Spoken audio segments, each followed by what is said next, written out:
পর্যবেক্ষণ করি। ওরে মূর্খ, দুর্মতি, এই বিশ্ব ব্রহ্মাণ্ডের ধারণ কর্ত্রী আমি। তুই নিজের সেই ধাত্রীরূপী মাতাকে কামনা করিস।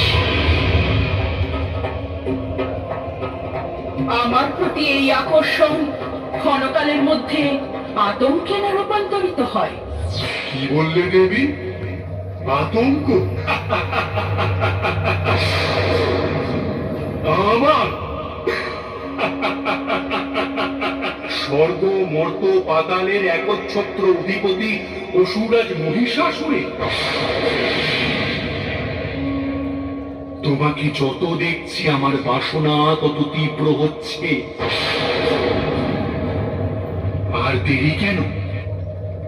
আমার অঙ্কুশায়িনী হও, তোমাকে রাজ ঐশ্বর্য দেব, জগতের সমস্ত সুখ তোমার পায়ের কাছে এনে দেব। সোনার পালঙ্কে তুমি শুধু আমার বক্ষ বিলাসিনী হবে। আর বিলম্ব করো না। একে বিনাশকালে বুদ্ধি নাশ, নাকি প্রাণ ত্যাগের পূর্বক্ষণে আতঙ্কের প্রলাপ?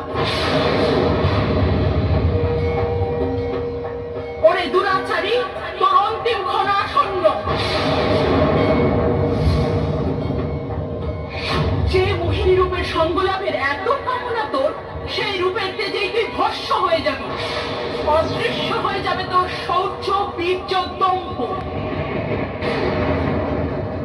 শেষবারের মতো বলছি, বলো কিসের বিনিময়ে তুমি আমার কোনই হবে?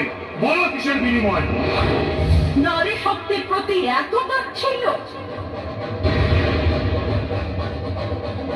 যা নিয়ে তোর এত গর্ব, সেই রণাঙ্গনেই তোর মৃত্যু অনিবার্য।